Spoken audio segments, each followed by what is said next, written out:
നമസ്കാരം. ഇന്ന് പറയാൻ പോണ കാര്യം വെച്ചാൽ നമ്മൾ ലൈഫിൽ പലവരും ഇഗ്നോർ ചെയ്യുന്ന ഒത്തിരി മിസ്റ്റേക്ക് ഉണ്ട്. നമ്മുടെ ഇൻവെസ്റ്റ്മെൻറ്റും പണത്തെ സംബന്ധിക്കണം. അങ്ങനത്തെ 5 മിസ്റ്റേക്സാണ് നമ്മളിന്ന് പറയാൻ പോണത്. അതിൽ ആദ്യത്തെ കാര്യം, ഞാൻ ഈ സെയിം സിറ്റുവേഷൻ വെച്ചിട്ട് ഞാൻ ഒത്തിരി വീഡിയോസ് ചെയ്തിട്ടുണ്ട്. എനിക്ക് തോന്നുന്നത് ഇനിയും നമ്മൾ ഓരോരോ കാരണങ്ങൾ കണ്ടെത്തിയിട്ട് പറഞ്ഞു. ഇപ്പം തന്നെ എൻ്റെ അടുത്തൊരു 10ഓളം റീസൺസ് ഞാൻ നോട്ട് ചെയ്ത് വെച്ചിട്ടുണ്ട്. പക്ഷേ എനിക്ക് തോന്നുന്നത് 5 വെച്ച് പറഞ്ഞാൽ കുറച്ചും കൂടി നല്ലത്. അപ്പോൾ ഈ 5 നമ്മൾ ചെയ്യേണ്ടതെന്ന് നോക്കുക. അതേപോലെ നമ്മൾ ചെയ്യുന്നുണ്ടെങ്കിൽ അത് ഫിക്സ് ചെയ്യാനായിട്ട് തയ്യാറാവാം. ആദ്യത്തെ കാര്യം എന്ന് വെച്ചാൽ, ഇൻവെസ്റ്റ് ചെയ്യുന്ന ടൈമിൽ നമുക്കുണ്ടാവുന്ന ഒരു മിസ്റ്റേക്ക് എന്ന് പറഞ്ഞു കഴിഞ്ഞാൽ, നമ്മൾക്ക് ഒരു വിശ്വാസമാണ് നമ്മൾ ഇൻവെസ്റ്റ് ചെയ്യുന്നത് റിസ്ക് ഫ്രീ ആണെന്ന്, റിസ്ക് ഇല്ലാത്ത ഒരു ഇൻവെസ്റ്റ്മെൻ്റ് ആണെന്നുള്ളത്. പലപ്പോഴും പല ആൾക്കാരും ഓരോ ബിസിനസ്സിലൊക്കെ പോയിട്ട് പൈസ ഇൻവെസ്റ്റ് ചെയ്യണത് യാതൊരു റിസ്ക് ഇല്ല എന്ന് വിചാരിച്ചിട്ടാണ്. ഈവൻ നമ്മുടെ നാട്ടിൽ ഒത്തിരി പേര് പല ആൾക്കാരും കടം കൊടുക്കാറുണ്ട്. അപ്പോൾ കടം കൊടുക്കുമ്പോൾ നമ്മുടെ ഒരു കോൺഫിഡൻസ് എന്ന് വെച്ചാൽ, എൻ്റെ ഫ്രണ്ടല്ലേ അവർ തിരിച്ചു തരും എന്നുള്ളൊരു വിശ്വാസത്തിലാണ് ഇവർ കടം കൊടുക്കുന്നത്. പക്ഷേ അവരുടെ സാമ്പത്തിക അവസ്ഥ ശരിയാവാണ്ടാകുമ്പോൾ ചിലപ്പോൾ അവർക്ക് തരാൻ പറ്റില്ല. അപ്പോൾ നമ്മളെപ്പോഴും കടം കൊടുക്കുമ്പോൾ നമ്മുടെ ഒരു റിസ്ക് മനസ്സിലാക്കിയിട്ട് കൊടുക്കുക. നമുക്ക് അവർ തിരിച്ചു തന്നില്ലെങ്കിൽ നമുക്കൊരു കുഴപ്പമില്ലാത്ത പൈസ മാത്രം കടം കൊടുക്കുക. ഇൻവെസ്റ്റ് ചെയ്യുന്ന ടൈമിൽ ഒരു ബിസിനസ്സിലേക്കാണ് ഇൻവെസ്റ്റ് ചെയ്യണം. ആ ബിസിനസ് പൊട്ടിപ്പോയി കഴിഞ്ഞാൽ എന്ത് ചെയ്യുമെന്ന് മനസ്സിലാക്കിയിട്ട് ഇൻവെസ്റ്റ് ചെയ്യുക. ഈവൻ നമ്മുടെ നാട്ടിൽ ഒത്തിരി ബാങ്കിൽ FDയിലൊക്കെ ആളുകൾ കൊണ്ടുപോയിട്ട് പൈസ ഇൻവെസ്റ്റ് ചെയ്യാറുണ്ട്. അപ്പോൾ ഇത്തരം കാര്യങ്ങളിൽ ഇൻവെസ്റ്റ് ചെയ്യുന്ന ടൈമിൽ ആ ബാങ്കിൻ്റെ സേഫ്റ്റി മനസ്സിലാക്കുക. ഇപ്പോൾ ഒരു നാഷണലൈസ്ഡ് ബാങ്കാണോ അതോ ലോക്കൽ ബാങ്കാണോ, ലോക്കൽ ബാങ്ക് ഇൻവെസ്റ്റ് ചെയ്യുമ്പോൾ ഒരു നാഷണലൈസ്ഡ് ബാങ്കിൽ ഇൻവെസ്റ്റ് ചെയ്യണേക്കാളും റിസ്ക് ഉണ്ട് എന്ന് മനസ്സിലാക്കിയിട്ട് ഇൻവെസ്റ്റ് ചെയ്യുക. പലപ്പോഴും നമ്മൾ റിട്ടേൺ കൂടുതൽ കിട്ടും എന്ന് പറഞ്ഞിട്ട് പല ഇൻവെസ്റ്റ്മെൻറ്റുകളിലും നമ്മൾ ബ്ലൈൻഡായിട്ട് വിശ്വസിച്ചിട്ട് റിസ്ക് മനസ്സിലാക്കാതെ ഇൻവെസ്റ്റ് ചെയ്യുന്ന ഒരു സിറ്റുവേഷൻ ഉണ്ട്. ഇതേപോലെ തന്നെയാണ് നമ്മൾ സ്റ്റോക്ക് മാർക്കറ്റ് ഇൻവെസ്റ്റ് ചെയ്യുന്നത്.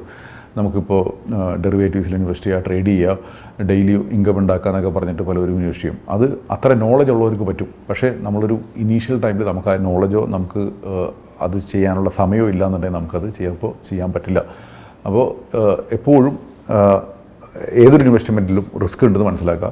ആ റിസ്ക് മനസ്സിലാക്കിയിട്ട് അത്രമാത്രം ഇൻവെസ്റ്റ്മെൻറ്റുകൾ നമ്മൾ ചെയ്യാനായിട്ട് തയ്യാറാവുക എന്നുള്ളതാണ് ഏറ്റവും ഇമ്പോർട്ടൻ്റ് ആയിട്ടുള്ള കാര്യം. ഇനി രണ്ടാമത്തെ കാര്യം, നമുക്കെപ്പോഴും ഒരു ഷോർട്ട് ടൈം തിങ്കിങ് ആയിരിക്കും ഇൻവെസ്റ്റ് ചെയ്യുന്ന ടൈമിൽ. നമുക്ക് ഇനി മണി ഹാൻഡിൽ ചെയ്യുന്ന ടൈമിൽ ഉണ്ടാവാറുണ്ട്. ഇപ്പോൾ പല ആൾക്കാരും ഇൻവെസ്റ്റ് ചെയ്യാത്തതിൻ്റെ ഒരു കാര്യം എന്ന് വെച്ചാൽ, ഞാൻ ലൈഫ് ഒരിക്കലും മാത്രമല്ലേ ജീവിക്കുള്ളൂ, ആ ടൈമിൽ സന്തോഷമായിട്ട് ജീവിക്കുക. ഈവൻ നമ്മുടെ വീഡിയോയിലും പല ആൾക്കാരും കമൻറ്റ് ചെയ്യാറുണ്ട്, നിങ്ങൾ ഈ SIP 25 കൊല്ലം ചെയ്തിട്ട് 25 വർഷം വരെ ഞാൻ ജീവിച്ചിരിക്കുന്നത് ഉറപ്പാണ് എന്ന് വെച്ചിട്ട്. 25 വർഷം വരെയല്ല, ചിലപ്പോൾ നിങ്ങൾ 100 വർഷം ജീവിച്ചിരുന്നതിൽ എന്ത് ചെയ്യും? അത് അതിനേക്കാളും വലിയ റിസ്ക്കാണ്. കാരണം നമ്മൾ വളരെ ബുദ്ധിമുട്ടി ജീവിക്കേണ്ടി വരും. അപ്പോൾ ഇതിന് ഒരു ബദലായിട്ട് നമ്മളെപ്പോഴും ലോങ് ടൈമായിട്ട് തിങ്ക് ചെയ്യുക, എന്നിട്ട് നമ്മൾ ഇൻവെസ്റ്റ്മെൻറ്റുകളിലേക്ക് പോകാം. ഈവൻ ഷോർട്ട് ടൈമായിട്ട് തിങ്ക് ചെയ്യുമ്പോഴും നമുക്ക് വളരെ ബുദ്ധിമുട്ടെന്ന് വെച്ചാൽ, ചിലപ്പോൾ എല്ലാവർക്കും എനിക്ക് ഇൻകം കിട്ടുന്ന ഇൻവെസ്റ്റ്മെൻ്റ് ആണെന്ന് പറഞ്ഞിട്ട് നമ്മൾ ചിലപ്പോൾ ബാങ്കിൽ FDയിൽ കൊണ്ടുപോയിട്ട് പൈസ ഇടും. അപ്പോൾ ബാങ്കിൽ FDയിൽ കൊണ്ടുപോയിട്ട് പൈസ ഇടുമ്പോൾ നമുക്ക് കിട്ടുന്നത് ഒരു 6% റിട്ടേൺ ആയിരിക്കും. പക്ഷേ നമുക്കൊരു ലോങ് ടൈമായിട്ട് തിങ്ക് ചെയ്തിട്ട് ഏതെങ്കിലും നല്ല സ്റ്റോക്കിലോ അല്ലെങ്കിൽ നല്ല മ്യൂച്വൽ ഫണ്ടിലൊക്കെ ഇൻവെസ്റ്റ് ചെയ്യണമെങ്കിൽ ഈ 6% ഡബിൾ റിട്ടേൺ കിട്ടാനായിട്ടുള്ള ശേഷി നമുക്കുണ്ടാവും. അത് ചിലപ്പോൾ 5 വർഷം 10 വർഷമൊക്കെ ഇൻവെസ്റ്റ് ചെയ്താലേ ഉണ്ടാവുള്ളൂ. അപ്പോൾ തന്നെ നമ്മുടെ ഇൻവെസ്റ്റ്മെൻറ്റിൽ ഉണ്ടാവുന്ന റിട്ടേൺ ഭയങ്കരമായിട്ട് കൂടാനായിട്ടുള്ള ചാൻസ് ഉണ്ട്.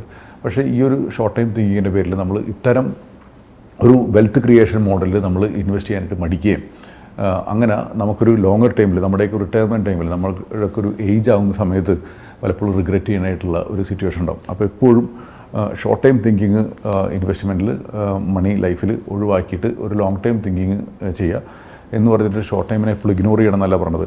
നമ്മുടെ ലൈഫ് വളരെ നന്നായിട്ട് ജീവിക്കുക, ലൈഫ് സ്റ്റൈൽ നന്നായിട്ട് മെയിൻറ്റെയിൻ ചെയ്യുക. പക്ഷേ റെസ്പോൺസിബിലിറ്റി എടുത്തിട്ട് നമ്മുടെ ചിലവുകൾ നമ്മൾ ചിലവാക്കുക. അമിത ചിലവ് ചെയ്യരുത്.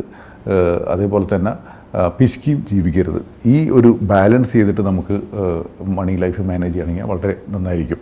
ഈ ഒരു ഷോർട്ട് ടൈം തിങ്കിങ് നമ്മൾക്ക് ഒഴിവാക്കാം. മൂന്നാമത്തെ കാര്യം എന്ന് വെച്ചാൽ, ഇൻഫ്ലേഷൻ പലപ്പോഴും നമ്മൾ മറക്കുന്ന ഒരു കാര്യമാണ്.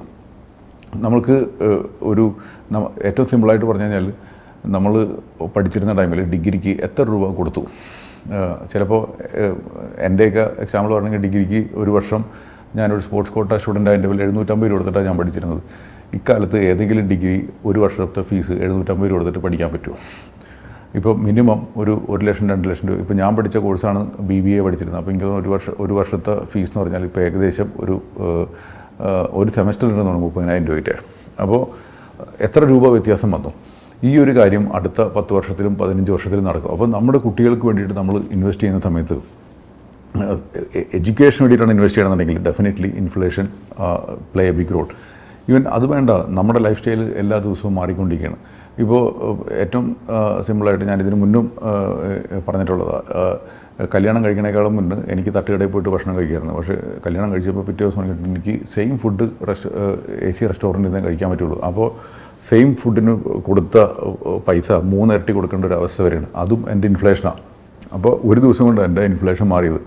ഈ സംഗതി നമ്മുടെ ലൈഫിൽ എല്ലായിടത്തും വന്നുകൊണ്ടിരിക്കുന്നുണ്ട്. ഈവൻ ഇപ്പോൾ നമ്മൾ ചിലപ്പോൾ ഒരു വീട് റെൻറ്റിന് താമസിക്കുന്ന സമയത്ത് നമുക്ക് ഒരു 10,000 രൂപ കൊടുത്തു കഴിഞ്ഞാൽ ഒരു നല്ലൊരു 1 BHK അല്ലെങ്കിൽ 20,000 രൂപ കൊടുത്ത 2 ബെഡ്റൂമുള്ള വീട്ടിൽ നമുക്ക് സുഖമായിട്ട് താമസിക്കാൻ പറ്റും. പക്ഷേ പിറ്റേ ദിവസം നമ്മളൊരു വീട് വാങ്ങണമെങ്കിൽ പിറ്റേ ദിവസം തുടങ്ങിയിട്ട് നമ്മൾ തന്നെ വീടിൻ്റെ മെയിൻ്റനൻസ് ഫീസും നമ്മൾ തന്നെ 2 കൊല്ലം കഴിയുമ്പോൾ അത് പെയിൻ്റ് അടിക്കാനും എല്ലാത്തിനുള്ള കാശ് കൊടുക്കണം. ഇതും നമ്മുടെ ഇൻഫ്ലേഷൻ കൂടിക്കൊണ്ടിരിക്കുകയാണ്. ഈവൻ ചിലപ്പോൾ പല ആൾക്കാരും വിചാരിക്കും ഞാനൊരു റിട്ടയർമെൻറ്റ് എടുത്തു കഴിഞ്ഞാൽ എനിക്ക് അധികം ചിലവൊന്നുമില്ലാന്ന്. ചിലപ്പോൾ റിട്ടയർമെൻറ്റ് എടുക്കുമ്പോൾ നിങ്ങൾക്ക് ചിലപ്പോൾ സ്വന്തമായിട്ട് കുക്ക് ചെയ്യാനൊന്നും പറ്റത്തില്ല. അപ്പോൾ നമുക്ക് വീട്ടിലൊരു മെയ്ഡിനൊക്കെ വെക്കേണ്ടി വരും. ഇനി കാർ ഓടിക്കാൻ പറ്റില്ല, അപ്പോൾ ഒരു ഡ്രൈവറെ വെക്കേണ്ടി വരും. ഇതെല്ലാം നമ്മുടെ ഇൻഫ്ലേഷൻ കൂടും. ഇത് നമ്മൾ ഇഗ്നോർ ചെയ്തിട്ട് ചിലപ്പോൾ പലപ്പോഴും ഇൻവെസ്റ്റ് ചെയ്യുന്ന ഒരു സിറ്റുവേഷൻ വരും. ഇത് അവോയ്ഡ് ചെയ്യുക. ഇൻഫ്ലേഷൻ എന്നുള്ളൊരു പണപ്പെരുപ്പം എന്ന് പറഞ്ഞൊരു സത്യമാണ്. ഇത് മനസ്സിലാക്കിയിട്ട് നമ്മൾ നമ്മുടെ വെൽത്ത് ക്രിയേറ്റ് ചെയ്യേണ്ട റെസ്പോൺസിബിലിറ്റി നമ്മൾ തന്നെ ഓണായിട്ട് എടുക്കുക. 4ാമത്തെ ഒരു റീസൺ മോശമായിട്ട് നമ്മുടെ അടുത്ത് വരുന്ന മിസ്റ്റേക്ക് എന്ന് പറഞ്ഞാൽ ടാക്സും അല്ലെങ്കിൽ അതിനോടനുബന്ധിക്കുന്ന ചാർജുകളും നമ്മൾ കൺസിഡർ ചെയ്യാറില്ല ഇൻവെസ്റ്റ് ചെയ്യുന്ന ടൈമിൽ. പലപ്പോഴും ഇത് സ്റ്റോക്ക് മാർക്കറ്റിലൊക്കെ ഇൻവെസ്റ്റ് ചെയ്യുമ്പോൾ അല്ലെങ്കിൽ മ്യൂച്വൽ ഫണ്ടിലൊക്കെ ഇൻവെസ്റ്റ് ചെയ്യുമ്പോൾ എപ്പോഴും സംഭവിക്കുന്ന അറിയാം. മ്യൂച്വൽ ഫണ്ടിൽ ഇൻവെസ്റ്റ് ചെയ്യുമ്പോൾ ഏറ്റവും വലിയ ഗുണമെന്ന് വെച്ചാൽ നമ്മളൊരു സ്റ്റോക്ക് വാങ്ങുന്നു അല്ലെങ്കിൽ ഒരു മ്യൂച്വൽ ഫണ്ട് വാങ്ങുന്നു, എന്നിട്ട് ശരിക്കും ഇതൊരു ലോങ് ടൈമിലേക്ക് വെക്കുകയാണെങ്കിൽ ഒരു 10 വർഷത്തേക്ക് വെക്കണമെങ്കിൽ 10 വർഷം കഴിഞ്ഞിട്ട് നമ്മൾ ടാക്സ് കൊടുത്താൽ മതി. പക്ഷേ പല ആൾക്കാരും ചെയ്യണ കാര്യം വെച്ചാൽ ഇൻവെസ്റ്റ് ചെയ്യും, എന്നിട്ട് ഒരു വർഷം കഴിയുമ്പോൾ പിന്നെയും വിൽക്കും. ഇനി അതല്ലാന്നുണ്ടെങ്കിൽ നഷ്ടം വരുന്ന സാധനം ഇനി തിരിച്ച് കയറട്ടെ എന്ന് പറഞ്ഞിട്ട് പിന്നെയും വെച്ചുകൊണ്ടിരിക്കും. ലാഭം വരേണ്ട കാര്യം വിറ്റുകൊണ്ടേയിരിക്കും. അപ്പോൾ ശരിക്കും സംഭവിക്കുന്ന കാര്യം വെച്ചാൽ നമ്മൾ ഗ്രോത്ത് ഉണ്ടാവുന്ന സാധനം നമ്മൾ വിറ്റ് ടാക്സ് കൊടുത്ത് നമ്മൾ ഒഴിവാക്കുന്നു. എന്നാൽ നഷ്ടത്തിലുള്ള സാധനം നമ്മൾ വെയിറ്റ് ചെയ്ത് അതിൻ്റെ ഗ്രോത്തും പ്രതീക്ഷിച്ച് നിന്നിട്ട് ചിലപ്പോൾ ഒരു 10 കൊല്ലം കഴിഞ്ഞിട്ട് ചിലപ്പോൾ ആ കമ്പനി ഇല്ലാത്ത ഒരു സിറ്റുവേഷനിലേക്ക് വരുന്ന ഒരു സിറ്റുവേഷൻ ഉണ്ടാവും. ഈവൻ പല ആൾക്കാരും FDയിൽ കുറേ പൈസ കൊണ്ടുപോയിട്ട് ഇൻവെസ്റ്റ് ചെയ്ത് വയ്ക്കും. ഇപ്പോൾ ശരിക്കും FDയിൽ അധികം വെക്കുകയാണെന്നുണ്ടെങ്കിൽ എല്ലാ വർഷവും നമ്മൾ TDS കൊടുക്കണം അല്ലെങ്കിൽ ടാക്സ് കൊടുക്കണം. അപ്പോൾ ഇത് നമ്മുടെ അനാവശ്യമായിട്ടുള്ള ടാക്സ് നമ്മൾ മനസ്സിലാക്കാതെ നമ്മൾ ചെയ്യുന്ന ഒരു കാര്യമാണ്. അപ്പോൾ ഇന്നത്തെ കാലത്ത് ടാക്സ് മാനേജ് ചെയ്യാവുന്ന ഏറ്റവും വലിയൊരു ഇമ്പോർട്ടൻ്റ് ആയിട്ടുള്ള കാര്യമാണ്. ഇപ്പോൾ ചിലപ്പോൾ നമ്മൾ ചെറിയ ഇൻകമുള്ള ടൈമിൽ ഇങ്ങനെ FD എന്നൊക്കെ വരുന്ന ടാക്സ് ഒന്നും നമുക്ക് അറിയണ്ടാവില്ല. കാരണം എസ്പെഷ്യലി ഇപ്പോഴത്തെ ഒരു സിറ്റുവേഷനിൽ ഒരു 12.25 ലക്ഷം രൂപ വരെ ഒരു വർഷം ഇൻകം വരുന്നതിന് നമ്മൾ ടാക്സ് കൊടുക്കണ്ട. പക്ഷേ നമ്മുടെ അടുത്തൊരു വെൽത്ത് കൂടിക്കഴിയുന്ന ടൈമിൽ നമ്മുടെ ശമ്പളമൊക്കെ ഒരു 15 ലക്ഷത്തിന് മുകളിലൊക്കെ ആവുന്ന സമയത്ത് ഇത്തരം ടാക്സും കാര്യങ്ങളൊക്കെ ഭയങ്കരമായിട്ട് ശ്രദ്ധിച്ചില്ല എന്നുണ്ടെങ്കിൽ നമ്മൾ വെൽത്ത് ക്രിയേറ്റ് ചെയ്യുന്ന ഒരു അവസരമാണ് നമ്മൾ നഷ്ടപ്പെടുന്നത്. ഇനി 5ാമത്തെ മിസ്റ്റേക്ക് പറയണമെന്നുണ്ടെങ്കിൽ നമ്മളെപ്പോഴും നമ്മുടെ കയ്യിൽ കിട്ടുന്ന ഒരു വരുമാനത്തിനപ്പുറം നമ്മൾ ലൈഫ് സ്റ്റൈൽ മാനേജ് ചെയ്യാനായിട്ട് പോകും. ഇത് എപ്പോഴും നമ്മുടെ ലൈഫിൽ നടക്കുന്ന ഒരു മിസ്റ്റേക്കാണ്. ഈവൻ ഒരു കാറ് വാങ്ങുന്ന സമയത്ത് നമുക്ക് പലപ്പോഴും പറ്റിപ്പോണ കാര്യം വെച്ചാൽ എത്ര രൂപയാണ് എനിക്ക് കാറ് വാങ്ങാൻ പറ്റുന്ന ബഡ്ജറ്റ് എന്ന് തിങ്ക് ചെയ്യണേക്കാളും ഉപരി പല ആളുകളും തിങ്ക് ചെയ്യണ കാര്യം വെച്ചാൽ ഒരു മാസം എനിക്ക് ഇത്ര ശമ്പളമുണ്ട്, ആ ശമ്പളത്തിൽ എനിക്ക് എത്ര EMI കിട്ടും എന്ന് വിചാരിച്ചിട്ട് പലരും കാറ് വാങ്ങണവരുണ്ട്. ഈവൻ വീട് വാങ്ങുമ്പോഴും അതാണ് ചെയ്യണം. ചിലപ്പോൾ നമ്മളിപ്പോൾ ഒരു 1.5 കോടി വീട് നമ്മൾ ഒറ്റയടിക്ക് പറഞ്ഞാൽ നമുക്കത് വാങ്ങുന്നതിനെ പറ്റി ചിന്തിക്കാനേ പറ്റത്തില്ല. പക്ഷേ നമ്മൾ വിചാരിക്കുന്ന കാര്യം എനിക്കൊരു 3 ലക്ഷം രൂപ ശമ്പളമുണ്ട്, 1.5 ലക്ഷം രൂപ EMI കൊടുത്തു കഴിഞ്ഞാൽ എനിക്ക് വീട് വാങ്ങാം എന്ന് വെച്ചാൽ നമ്മൾ തന്നെ ഒരു 50% സാലറി കട്ടിന് തയ്യാറാക്കണം. 3 ലക്ഷം രൂപ ശമ്പളം കൊടുത്ത് നമ്മൾ 1.5 ലക്ഷം രൂപ EMI പോയി കഴിഞ്ഞാൽ 50% സാലറി നമുക്ക് കൈ കിട്ടുന്നുള്ളൂ. ഒന്ന് ആലോചിക്കും, നിങ്ങളുടെ എംപ്ലോയർ വന്നിട്ട് പറയണം ബിസിനസ് മോശമാണ്, നിങ്ങളുടെ ശമ്പളം ഞാനൊരു 25% കുറച്ചോട്ടെ അല്ലെങ്കിൽ 10% കുറച്ചോട്ടെ, നിങ്ങൾ തയ്യാറാവില്ല. പക്ഷേ നമ്മൾ EMI എടുക്കാനായിട്ട് നമ്മൾ 50% കട്ടെടുക്കാനായിട്ട് നമ്മൾ തയ്യാറാവുകയാണ്. അപ്പോൾ ഇത് പലപ്പോഴും നമ്മുടെ ഫിനാൻഷ്യൽ ലൈഫിനെ ഭയങ്കരമായിട്ട് ബാധിക്കും. ഇങ്ങനെയൊക്കെ ഒരു ലോണൊക്കെ എടുത്ത് വെച്ചിരിക്കുന്ന സമയത്ത് പെട്ടെന്നൊരു ജോലി പോയി കഴിഞ്ഞാൽ ആ EMI എങ്ങനെ അടയ്ക്കും?